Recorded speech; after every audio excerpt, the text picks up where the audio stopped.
To start, I'm going to use the wet-dry method. This is a basic baking building block. Basically, first, I organize all of my dry ingredients in one bowl, and then I mix together all of my wet in another. And then I put them together. This helps the mixing process and makes sure that you don't overblend or overmix any of the ingredients. I'm going to start adding all of my dry ingredients. So in my bowl already, I have a cup of flour and 3 tablespoons of white sugar. I'm going to add a 1/4 teaspoon of salt, 1 teaspoon of baking powder. This makes them nice and fluffy. A 1/4 teaspoon of baking soda, and 2 tablespoons of cocoa powder. And I have a really rich, dark, unsweetened cocoa powder. I'm just going to mix this together lightly, just to make sure everything's really well integrated. Onto my wet ingredients. First up, 1 egg. And 3 tablespoons of melted and cooled butter. You don't want the melted butter to cook the eggs, so make sure to cool it before you add. And 3/4 of a cup of buttermilk for a really lovely tang. And what makes red velvet red? Well, the red.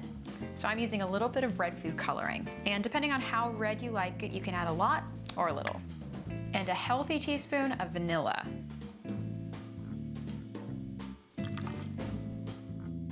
I'm also adding a 1/4 cup of creme fraiche, which is just French sour cream. So if you can't find creme fraiche, don't stress about it. Sour cream works great. And this is just like a richer version of buttermilk. It just really heightens that sour, tangy flavor that is so good in a pancake. Time to give this a stir.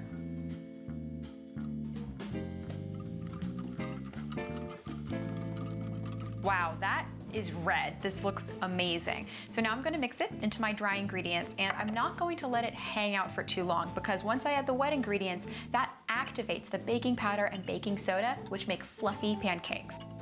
I'm just going to stir until there aren't any more lumps. And this makes a really thick batter. We're dealing with some rich ingredients here, so these are pretty decadent pancakes. Well, my batter looks great. I'm gonna get started on my mascarpone spread, the base of which is mascarpone cheese. This is just an Italian sweet cheese, so imagine cream cheese but without the tang.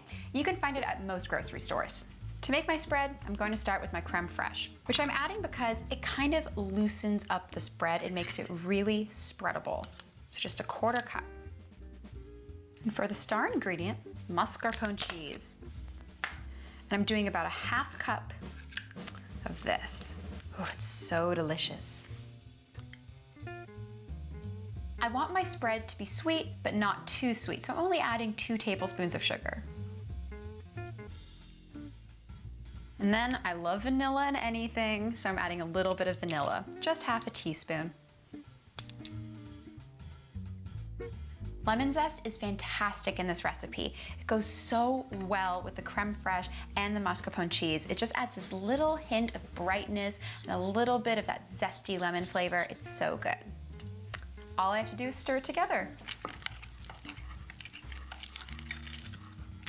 Well, this looks done. It's time to get these pancakes on the griddle.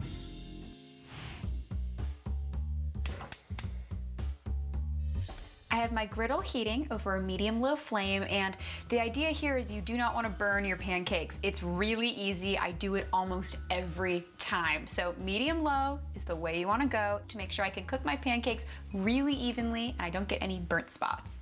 I'm just going to spray my heated pan with a little bit of cooking spray.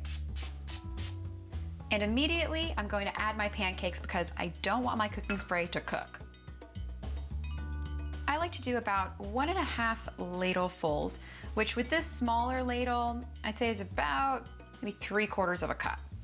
My pancake looks just about ready to flip. You can tell because it's cooked right around the edges and I have bubbles forming in the center. That's what you're looking for. It takes a couple of minutes, but this is sort of my foolproof way to know if a pancake is ready. Success! I flipped it and it looks great. I'm gonna let it cook on the other side until it's cooked all the way through.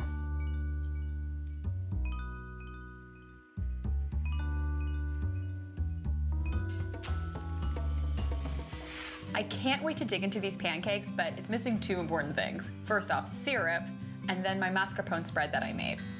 And these pancakes, even though they're red velvet, they do not taste like a cupcake. They're not super sweet, so you can definitely feel free to put a little bit of syrup on them. Now, I'm gonna hit it with some of my mascarpone spread. And I love this stuff. It's wonderful on top of these pancakes, but try it with some fresh fruit or spread it on top of a pound cake. It's really one of those multi-purpose recipes that I just use again and again. It's time for the big moment, the taste. Have to have some of the spread with it. That is so good. I love the way the lemon plays with the other flavors in the pancakes, and even though this is a really decadent pancake being red velvet, it's still perfect for breakfast and so delicious.